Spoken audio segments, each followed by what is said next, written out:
I presented for you a few times. So some of you may have seen me present, and good thing I have some new information, as I always do each year. Some of it will be a refresher, but it's always good to remind you of some of these really core principles. So as Eddie said, feel free to put your questions into the chat. I will take questions at the end. Okay, if there's anything really pressing, Eddie, that you see, because I won't be keeping an eye on the chat, then go ahead and ask me. But for the most part, I'll take more of the questions at the end. And the snack making workshop will be a really good opportunity for questions as well. A little bit about myself. For those of you who are here for the first time and viewing one of my presentations for the first time, I am a registered dietitian, and my area of focus is in sports dietetics. So I work with a broad range of different exercisers and athletes. I've been with NIAC for a few years now, doing presentations and working with some of the athletes. And I also have my PhD in the area. Okay, so I'm a professor for the University of British Columbia, and I've done some research in the area. So getting really deep into the science. So what I'm going to do is I'm going to pull down deep in the science, but then pull it up so that it's something that's easily understandable for people like you guys, so you can take this forward and improve your swimming performance, as well as other things like your health and maybe even school performance. Okay, we have our swimmer here, and a swimmer can improve their performance through a few different main ways. One of them being is actually mindset. So there's actually a psychology to performance. Some people who have better focus or have a better ability to maintain what's called grit and push through, sometimes may be painful, can actually get a little bit better performance over those who aren't able to do so. Then we have things like strength. And I know it's pointing to the bicep here, but of course, strength all over the body is going to be critical for force production and your swimming performance. We have endurance, especially for you guys who have longer events, even more than a minute, has a pretty large endurance component to it, and being able to maintain that force production and use that strength for a long period of time.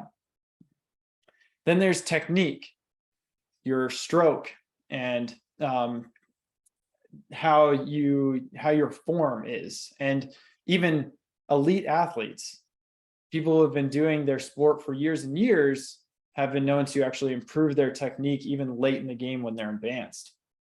Now, when somebody trains, either in the pool or on dry land, just weights, we don't necessarily see an increase in these things right away.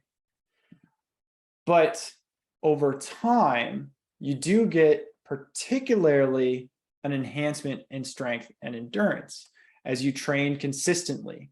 And that's called adaptation. Adaptation is fundamental to improving performance over time. And these adaptations that happen within our body are what are primarily responsible for the differences between elites and the differences between what makes somebody elite and amateur, or a high level performer and a lower level performer. These are the biggest components, even though mindset and things like mindset and technique can make small differences, but a lot of people who are already swimmers or are already at a higher level already have those things down. So things that really set people apart is strength and endurance over time. I'm going to come back to that, but what we're going to learn today is part of what I just discussed. And we're going to talk about hydration, micronutrients, protein, carbohydrates, and a little bit on fat. Like I said, I've discussed these things before.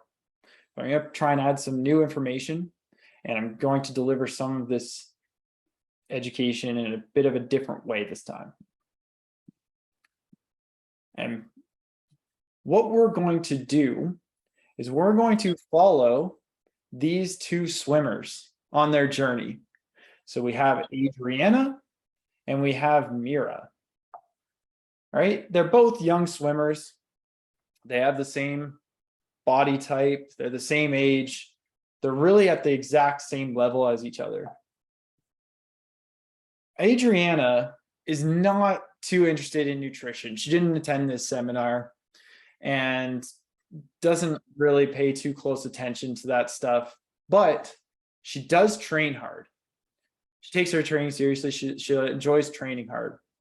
Mira, on the other hand, is interested in nutrition.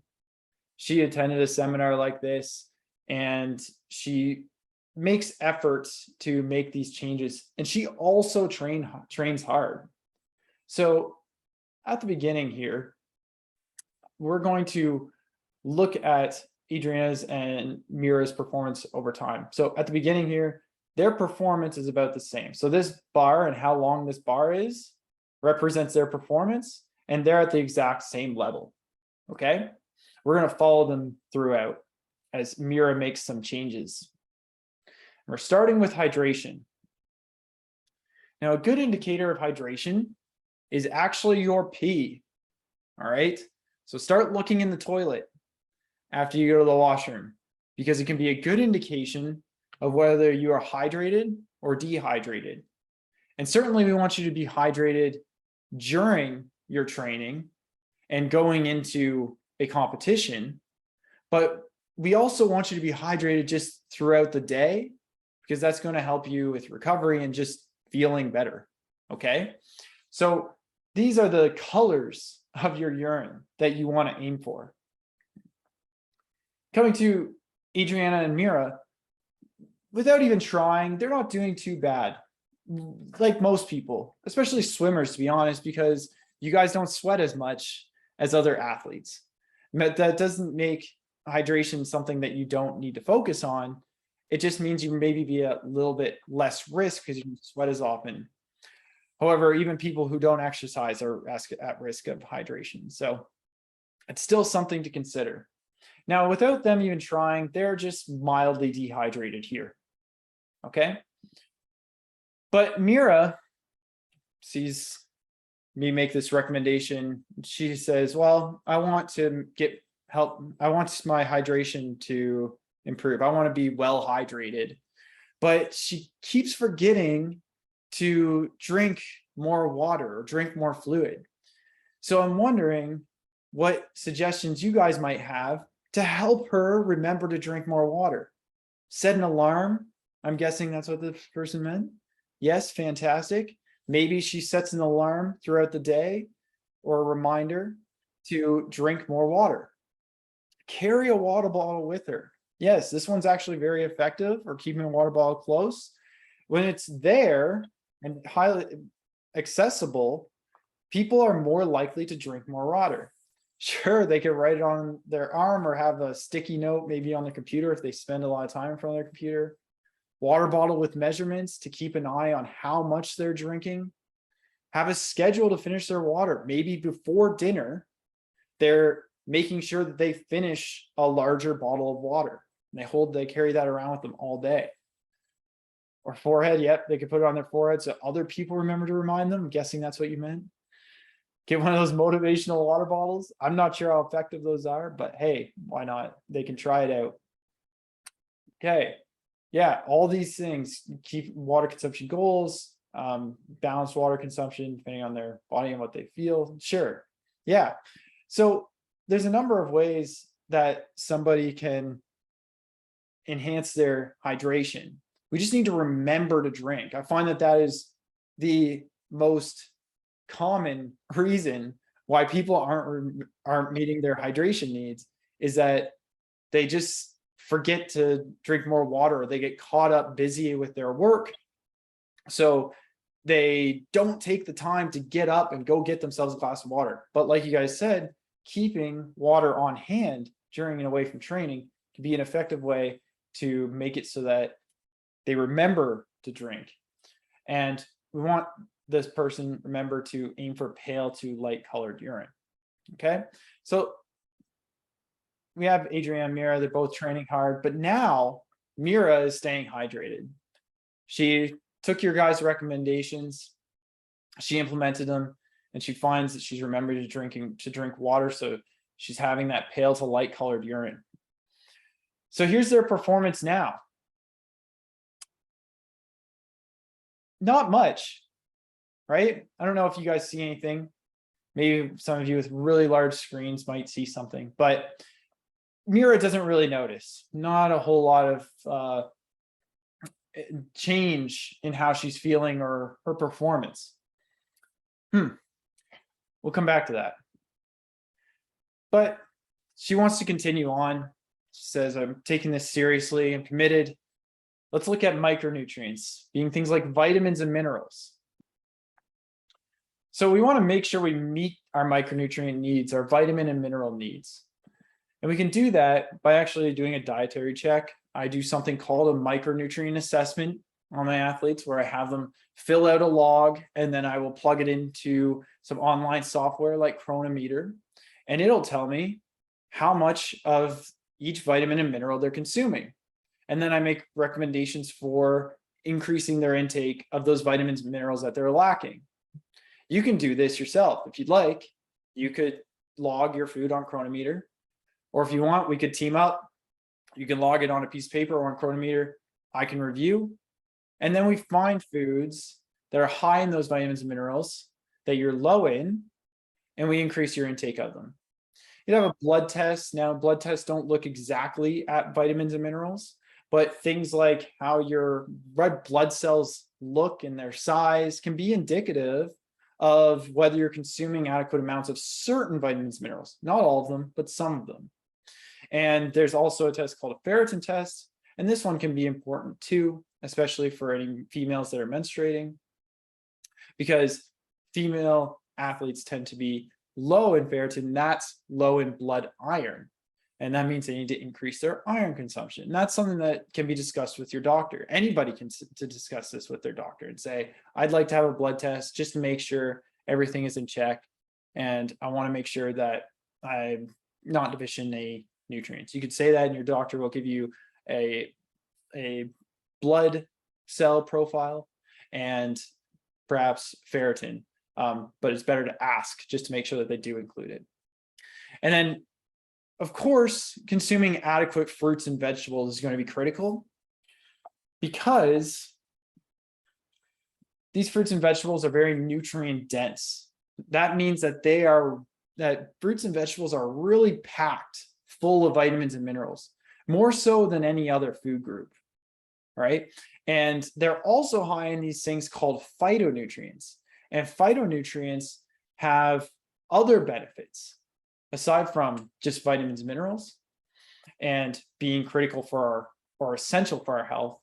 But there's other things like they can improve mental focus, they can improve self-control, they can improve energy levels, all these different things that research has shown. And even in young populations like yourselves, and it's actually pretty hard for us researchers to pick things up in some of you young people, because you've got youth on your side. But it's pretty amazing that some of these phytonutrients can even improve mental performance, school performance even. So having fruits and vegetables and getting in adequate amounts can be really helpful. And the reason that I bring this up and really try to hammer this home is because 3 out of 4 adolescents, or probably 3 out of 4 of you guys, aren't meeting vegetable intake recommendations in particular. Fruits, you guys don't do too bad, as in your age group, but vegetable intake is a little low in general in Canada among youth. Now, there's another aspect of vegetables and fruit other than these vitamins, minerals, and even these phytonutrients. And it's antioxidants, because some of these phytonutrients and some of these vitamins are antioxidants, and antioxidants are particularly high in fruits and vegetables. Now I'm going to explain to you why antioxidants are really helpful for things like swimming performance. And we have our healthy cell here, this little guy, in important muscles for performance like muscle and heart and the brain. You look, he looks a little fearful, and that's because this guy's coming in and he's known as a free radical. So these free radicals are produced in our body in response to certain things like exercise, stress, even certain foods that we eat, like sweets and deep fried foods. So you do notice here exercise is one of them. That's because exercise is a stress, and it's a good stress. And actually, some of these free radicals are actually considered healthy. But we want to make sure that we're not having too many of them, because these guys are missing an electron. If you guys remember this from science class, or you learned about electrons. And when a molecule is missing an electron, that means it's out to steal electrons from other cells and other molecules. And these free radicals go after healthy cells. But if we have antioxidants, if we consume antioxidants like fruits and vegetables, then these little guys have extra electrons. They're happy to give them away. So they hop in here and they intercept the free radical from taking it from the healthy cells and damaging them and leaving them needing to be repaired and not functioning very well for a while. And they give this free radical an electron so that everybody's happy. So these antioxidants are very high in things like fruits, veggies, and beans and legumes. So a recommendation to ensure you're consuming adequate vegetables and fruit is to have 2 cupped handfuls. So just like this, 2 cupped handfuls of vegetables twice per day. Usually that's lunch and dinner, but it doesn't have to be. Maybe you have some for a snack, maybe you even have some for breakfast, as long as you're getting them in. And then just make sure you're having at least 1 piece or 1 cup of fruit per day. 1 cup would be for things like berries, for example. Now, Mira's sold on this and she wants to incorporate more vegetables. She's not the biggest fan of vegetables right now, and she's not having them as often as she maybe should. Her mom serves them for dinner, but other times she doesn't pay too close attention. What are some ideas for Mira to incorporate more vegetables? What could she have and when? What could be some good ideas here to help someone get in more vegetables? Add flavor to the vegetables. That's a fantastic one. Yeah, maybe they're having some dips with it, or they're cooking it in seasoning and oils. Have it for snacks. Maybe you're having vegetables with hummus for a snack. Pair it with a meal you like. Yep. Maybe you can fit some cooked spinach into the cooked ground beef that somebody's having. Have a goal and make sure you're writing it down, track it, sneak them into smoothies. Love that idea from all of you guys here, because usually green leafy vegetables like spinach, you don't even notice. A lot of people don't even notice. Eat it with other foods. Yep. So incorporate it into the recipe. Yeah. Having snacks like celery and wow butter. Now, some people may have heard that, oh, I don't want to eat too much of the oil, or I don't want to have too much of the dip. I've heard that those aren't good for you because they're really high in fat. Now, I wouldn't worry about that. It is by far more important to eat the vegetables and get those in than to worry about things like oil or dips. Yeah, eat it with something delicious, just finding ways to incorporate them. Try an assortment, yep, and maybe making a list of ones that she likes so that she has this go-to list when her parents are going to the grocery store. Love the ideas, guys. Thank you.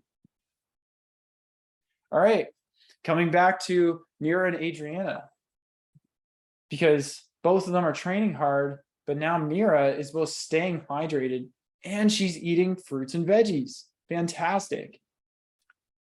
And here's their performance. And not a ton right off the bat here. You know, both of their performances improving over time because they're training. Mira thinks sometimes maybe she's noticing a little bit, but overall she's pretty unsure that it's helping. So she continues on. She wants to learn about what's the next thing that I can do with my nutrition. And here's an important question. What is the most important nutrient for muscle building and strength? You can see the results rolling in. I don't like to show the results because I don't want you to be influenced by other people's answers. Remember, they're anonymous, so just take your best stab at these. Okay, let's take a look. Excellent. Majority of you said protein, and that is true. Carbohydrate can play a role for that one person who said that, but by far the most important component is protein, and we're going to go over why that is. So let's talk about protein. Our tissues in our body, so our organs, are made up of tissues, and our tissues are made up of protein, and that includes muscle tissue. And at any time during the day, during our lives, our muscle tissue and other organ tissues, but we're going to focus on muscle here, is always breaking down proteins and building proteins. It's constantly what we call turning over the proteins. And it's breaking them down and building them from the building blocks that make up proteins, being amino acids. So amino acids make up proteins. When we consume protein, our body breaks them down into amino acids. And then our body then transports those amino acids to somewhere like our muscle. And then it puts them back together into the proteins that make up muscle tissue. When we are fasted, so when we wake up in the morning, or if we've gone a long time without eating protein, there are not amino acids in our bloodstream. So the amino acid levels, though, in our blood need to be maintained. We need to have a certain amount of amino acids in our blood because organs need them throughout the day at different times. So when we go a long time without eating protein, our body is breaking them down from muscle tissue in particular, because muscle tissue is actually a less important organ than other organs. You don't want to break down brain tissue or liver tissue because those are really important to keep us alive. So it breaks down muscle tissue and then it puts those amino acids. So it breaks down the proteins into amino acids and puts those amino acids into our bloodstream so that they're accessible for other organs. And as you can imagine, we don't want this to happen too often, or else we'll lose muscle. We'll lose muscle and we'll lose different components of muscle that I'm going to talk about. So when we consume protein, though, and it is broken down in our digestive system and the amino acids enter our bloodstream, now there's even more amino acids available in our blood. So this stimulates our muscle to build tissue proteins. So now we're building more and we're breaking down less. All right. So when we train, when we exercise afterwards, not only are we replacing anything that was broken down earlier, such as maybe when we sleep, and making sure that we maintain our muscle, but if we're exercising, then that's a stimulus for our muscle to build more. So it increases muscle building even more and reduces muscle breakdown even more as well. So we get what's called net positive muscle building. Okay, so this is really important for adaptation because almost every adaptation to exercise, almost every single one, not all of them, but almost every single one is related to proteins in our body and building more of those proteins. And that brings us to this question. What cell organelle is most important for energy production? And this is a question for any of you who have a science class right now, or maybe you're in high school and you've had a biology class. I'm sure you've heard it. And in fact, I find that younger populations tend to do better with this question than some adults who go into different fields and forget their intro biology information. So is it the nucleus, the lysosome, mitochondria, or ribosome? Which one produces energy? And this means energy for things like muscle contraction, for swimming. That's right, it's the mitochondria. Mitochondria, also known as the powerhouse of the cell, some people call it, right? And I point this out because mitochondria are in our muscles. And the more mitochondria we have, the more energy we can produce for a longer period of time. And what that means is the faster somebody can go for a longer period of time. So not only do we want to make sure we have muscle for, building bigger muscles, which isn't even always something certain athletes want, but protein is important for building more mitochondria and even other proteins that are related to things like speed and endurance and power. So it's not just for muscle size. Like I said, these proteins all throughout our body are the things that change or grow and allow us to come back performing better from our training. And the main foods that we get protein from are things like meats, seafoods, and eggs, some dairies like milk and Greek yogurt and cottage cheese are particularly high in protein. Other ones like regular yogurt, not bad. They're a little low. They tend to be higher in fats and carbohydrates. Cheese is quite low. It tends to be higher in fat. But those other dairies I listed are higher in protein than those other things. And then beans and lentils are quite high in protein as well. Now, I don't want you to get too caught up here, guys. Now I'm showing a graph and I'm going to go through it with you. Okay, so this is what somebody's typical day looks like. This is their protein intake. So each of these hills here is somebody consuming protein. And you see it's a lower hill in the morning for breakfast, and then a slightly larger hill for lunch and a really big hill for dinner. And that's because here in Canada, we tend to not eat very much protein for breakfast. We have things like bagels, even cereal can be a little bit low in protein depending on how much milk somebody's having, muffins, donuts, those things are really low in protein. Lunch, people tend to have adequate amounts of protein. So this red line here indicates the amount an adequate amount at a meal to stimulate that muscle building process. That's what we want to do. We want to have enough protein to stimulate that muscle building process. So at lunch, here in Canada, we don't do too badly. We're really close to having enough protein so that we're building muscle and we're not losing it, or if we're training and exercising, we're gaining and adapting to our training. And then at dinner, we tend to go overboard. That's when we tend to have more protein than our body can use at that time, because our body can only use so much at that time.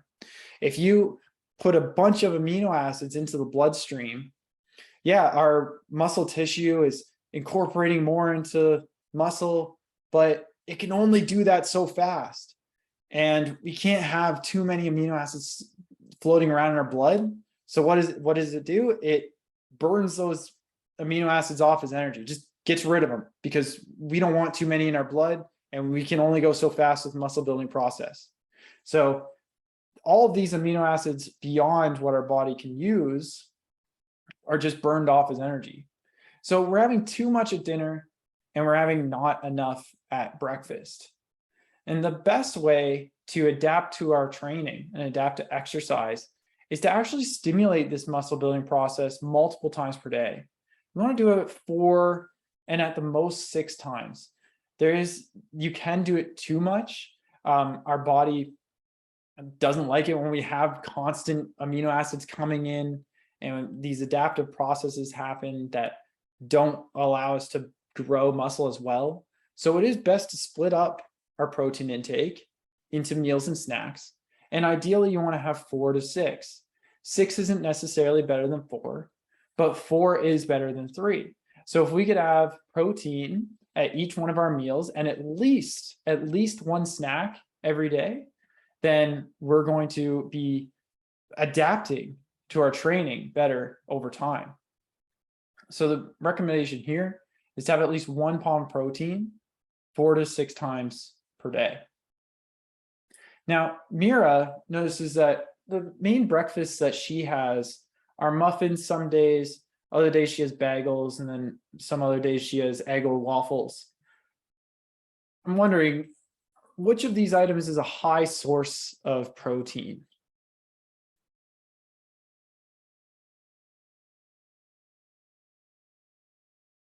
Seeing the results rolling in. Keep them coming. I know there's at least 17 of you. I've seen that in the other answers. Okay. None of the above. You're right. None of these are very high in protein. Each of them will have a little bit, but not nearly enough to stimulate that adaptation process, the muscle building process, like I talked about. So what are some high protein foods that Mira could have for breakfast? What are typical high protein foods that someone could have for breakfast? Eggs. Yep, that's for sure. Maybe she could have them scrambled with some veggies if she needed to get more veggies in, or she has them hard boiled so that they're easy to grab and go. Bacon and McGriddle. Interesting answers, guys, because those do have some protein in them, but they're actually higher in fat. They're very high in fat. Now, if you have enough of the bacon and stuff that's in the McGriddle, then you could get enough protein, but you're having a lot of fat along with it as well. Greek yogurt, fantastic. Yes, we could have like a yogurt parfait. Peanut butter, again, not bad as long as we're having enough of it. But things like ham, beans, sure, beans less typical for breakfast, but some people do. Those things are going to be higher in protein, and usually the typical amount that people have of things like, beans and eggs and Greek yogurt, or even maybe a higher protein cereal, will be enough protein. Sure, they could have protein powder in a protein shake. And if you have any questions about that, we can talk about that at the end as far as supplementation, but that is an option. So here's some ideas that I came up with that you guys also listed, many of them. There's eggs, Greek yogurt, cottage cheese. It's a bit of a stretch for younger folks like you to enjoy cottage cheese, but if you do, it's a very high protein cheese. Turkey bacon is often higher in protein than regular bacon and lower in fat. There's milk, and there's high protein versions of these milks. These days, you can get things like Fairlife milk, and I believe there's Joya, and they're ultra filtered, which just means that they have been filtered to contain less of the other certain macronutrients and more of things like protein. So they are higher in protein, and that can be an option if somebody's not consuming enough at breakfast, or if they're not having enough milk with their cereal, they could switch to these high protein milks. And it's it's about double the amount of proteins that usually works to get them enough. We can have a Cliff Builders bar. That's a good option for a protein bar. Allegro cheese is one exception for cheeses that is actually very high in protein, and it's a particular brand. I've only seen it at Metro. And then there's these Three Farmers snacks: roasted fava beans, roasted peas, roasted lentils. I know that there are other brands out there, but this one is particularly tasty and is found in a lot of grocery stores. So here are some ideas for breakfast and snacks, and I will provide a handout with these as well as some other ones too. All right, back to Adriana and Mira. Again, they're both training hard. Now Mira's staying hydrated, eating adequate fruits and veggies, and she's having protein at all of her meals and snacks. So yeah, we can see a little bit here. Mira's getting a little bit of a benefit. She really feels though like she's working really hard and she's doing a lot more and our friend Adriana doesn't really see much of a difference in their performance. So let's continue on. Here's very ambitious and wants to keep going and learn some more about nutrition. What macronutrient will be most important for endurance and maintaining high speeds for a long duration? Now, I know we talked about protein being important for adaptations that lead to enhanced endurance over time, but I'm actually asking here, which one do we want to have higher or consistent adequate levels of to make sure our endurance is staying high? Absolutely, it is carbohydrates. And you may remember this from last year, but I'm going to go through this analogy that I use for fueling. So we use two main types of fuel, carbohydrates and fat. Like I said, our body can use protein for energy, but it doesn't use very much. And during the day and during exercise, it uses very little, especially relative to carbohydrates and fat. Now, fat can be burned as energy, and so can carbohydrates through this process that is known as oxidation. The reason it's known as oxidation is because it uses oxygen. Okay, maybe you'll learn this or have learned this in your science classes. Carbohydrates, though, can also go through this shorter route of being converted to energy. Okay, and I like to use the analogy of a car here. So you can put carbohydrates and fat through the engine, and it's this long, intricate process that leads to producing energy. So it takes a while to go through because it needs oxygen coming in for us, and it produces energy over time. Just takes a little while. Now, if any of you know anything about race cars or played like a race car video game or watched a movie where there's a NOS tank, you'll know it's this thing, this tank that sits beside them where they're seated, and they can turn it. And in a lot of video games and movies, you'll see fire come out of the back of the car and it blasts forward really fast. And that's because this NOS can be used to produce energy very, very quickly. And that's the same thing with our body. It can go, carbohydrates can go through this process known as called glycolysis, and it produces energy from carbohydrates very fast. So carbohydrates are really important for high intensity. Whenever we are trying to do something as fast as we can, then carbohydrates are going to be important. So basically any race that you are doing, it doesn't matter how long it is, it's going to use carbohydrates. Now, let's say a swimmer has full carbohydrate stores. Here's a question I just want you to consider to put this in perspective. How many times does someone need to swim one lap in the pool as hard as they can to use half of their muscle carbohydrate stores? So let's say this swimmer dives in the pool, swims one lap as hard as they possibly can. It takes them 20 to 30 seconds, all right? And then they do that again, and then they do it again. How many times do they have to do it for their carbohydrate stores, if they're full, to be reduced by half? The answer is only 2. So that person swims as hard as they possibly can, takes them 20 to 30 seconds to get to the other side of the pool, and they do that twice, their carbohydrate stores are already depleted by half. Now, the less carbohydrates we have, the less our body will use, and it'll take about 8 of those sprints to fully deplete carbohydrates. But you can imagine how our carbohydrate stores can be depleted and can be lost, reduced very quickly with our training, especially when you're training hard. And here's a study that actually put that to the test, where they had runners consume either a high carbohydrate diet and adequate amounts for their training, or a low carbohydrate diet, inadequate amounts for their training. You can see here's where the people started. This is their performance. So their performance was really good getting started, and on the high carbohydrate diet actually improved after about 7 days.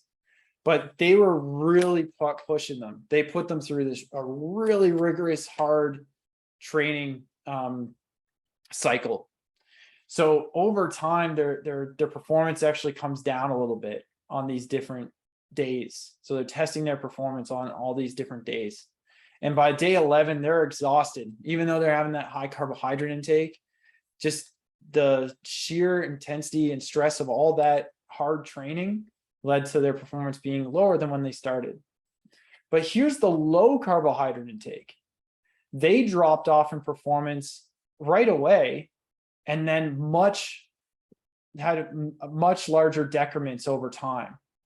So they lost more speed. That's what the performance was. It was their speed of their running. They lost far more speed than those that maintained a high carbohydrate intake. So these carbohydrates and making sure that we're having adequate amounts will help us maintain our performance in our training, especially during periods of really tough training.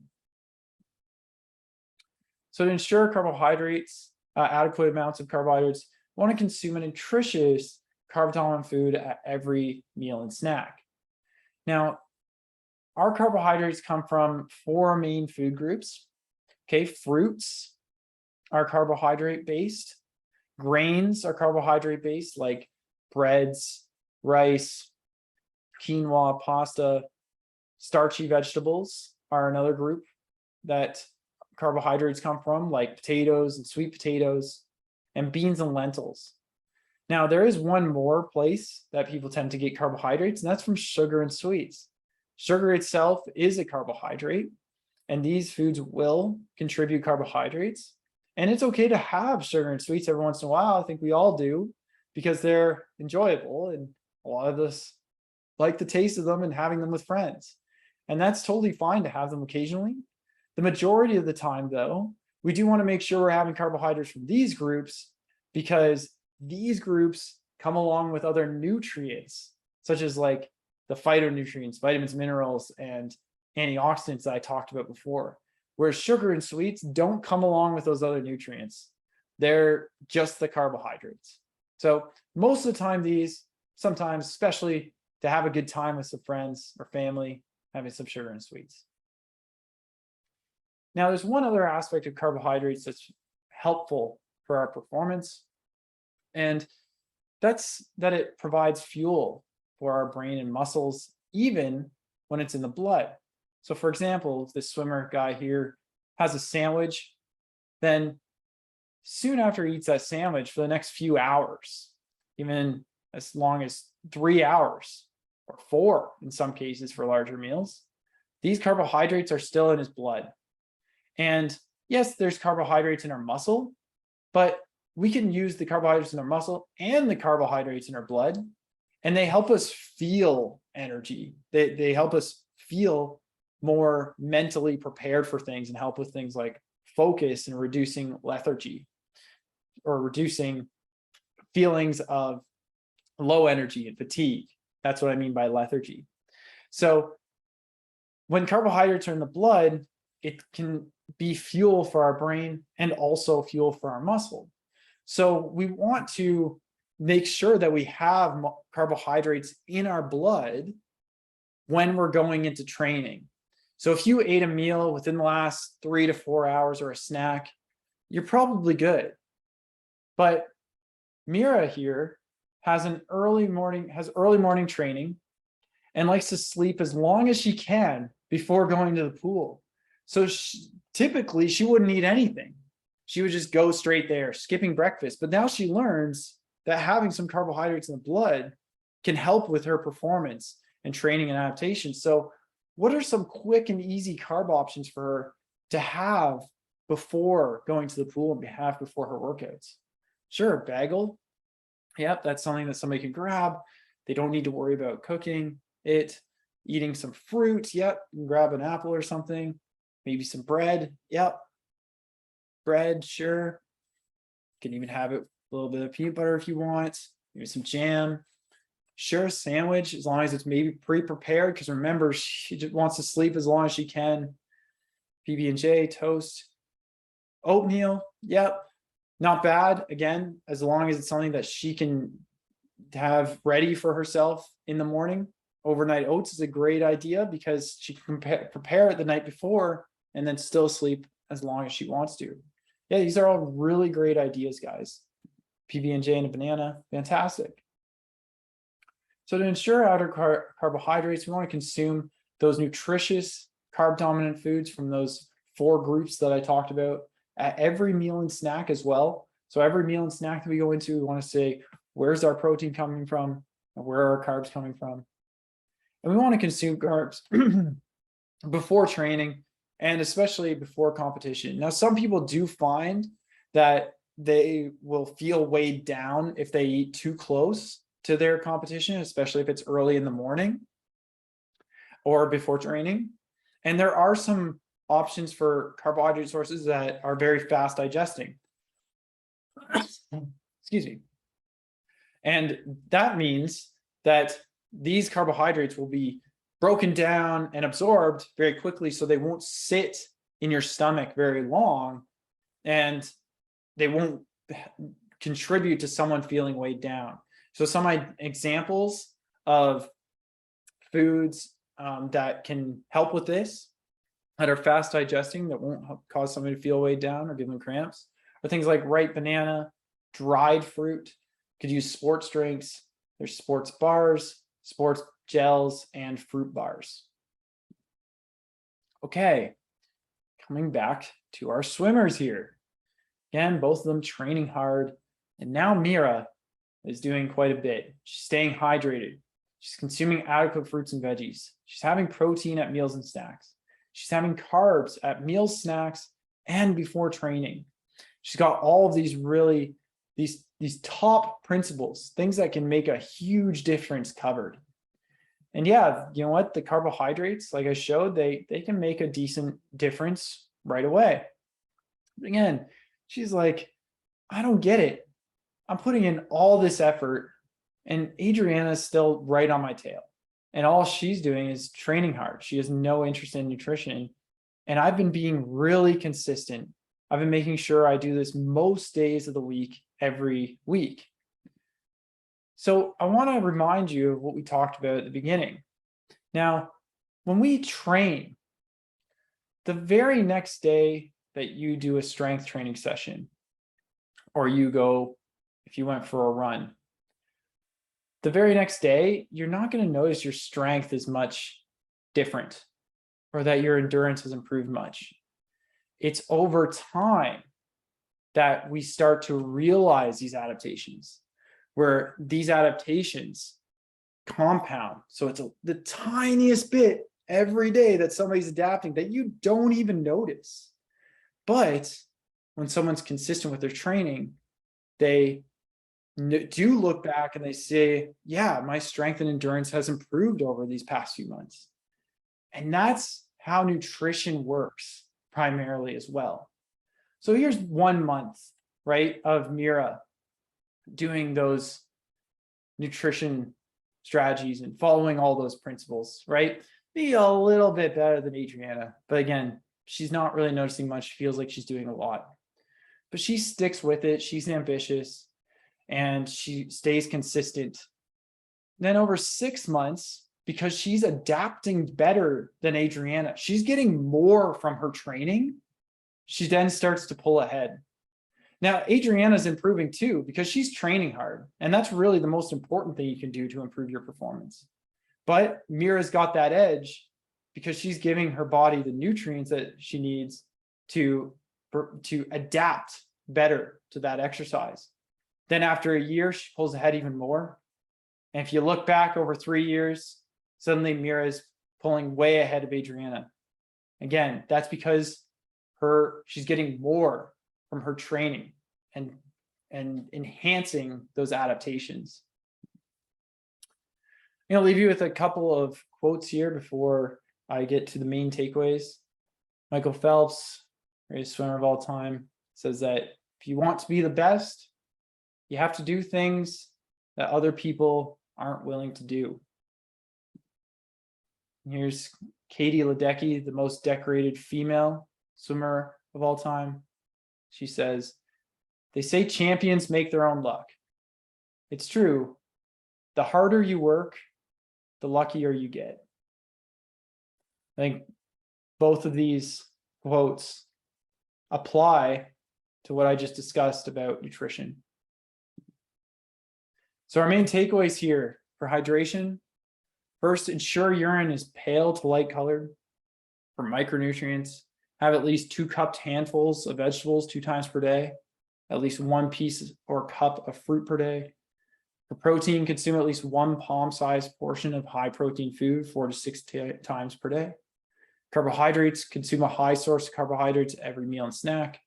And consume fast digesting or any carbohydrates if you can tolerate it before and during training if it's a long period of training.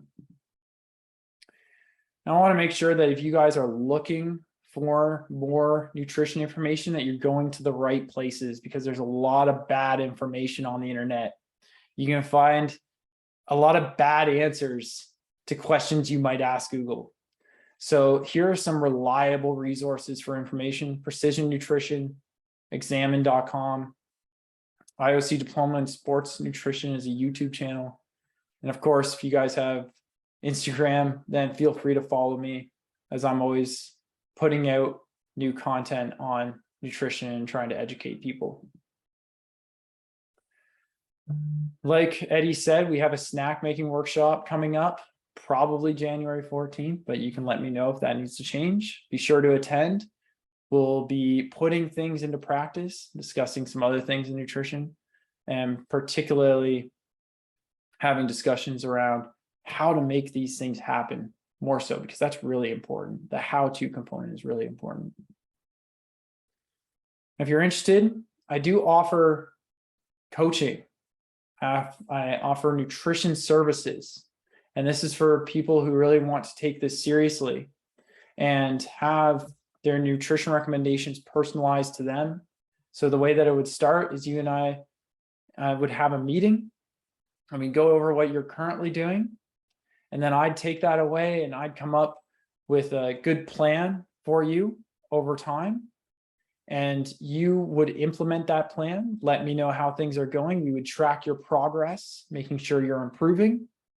You could have contact with you will have contact with me at any time through email, text message if you have a phone to text.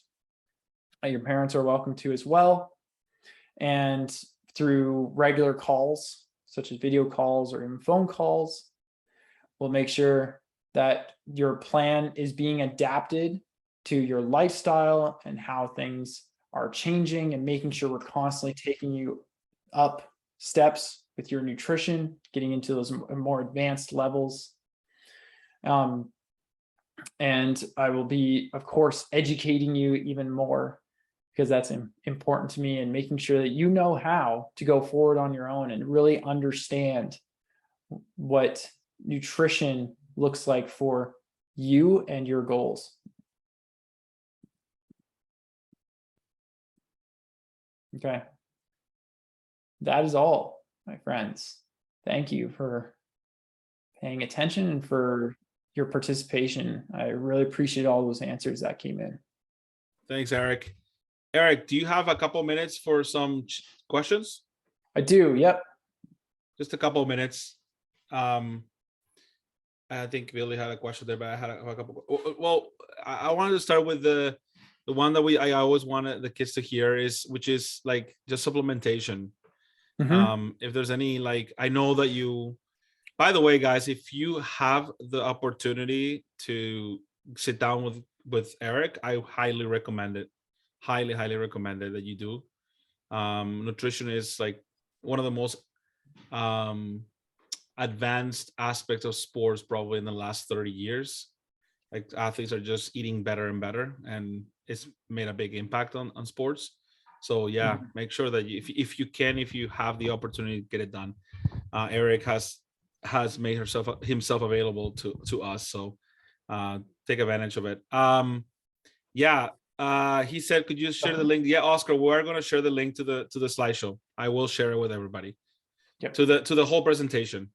Then Billy just asked, like, if there are any symptoms. Sorry, before I ask my question, any symptoms and then that you need to take care of your nutrition? Like, is there anything that in particular, Eric? I don't know that you could a rule of thumb or anything like that. Oh yeah, no, that's a really great question, and really, nutrition can affect all aspects of our lives.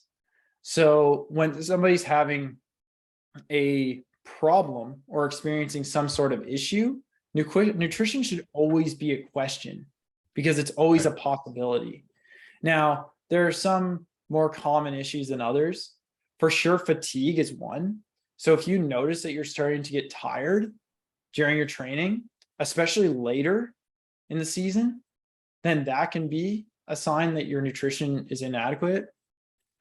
So a lot of athletes will find that, yeah, the season starts great, but later on, they notice that they're starting to get tired more easily. That can be nutrition for sure. Finding issues with sleeping can be a nutrition problem, surprisingly. Not noticing enhancements in your performance from training. If you are training and you aren't seeing your endurance and strength and your performance regularly improving, then that can be a sign that you need to look at your nutrition.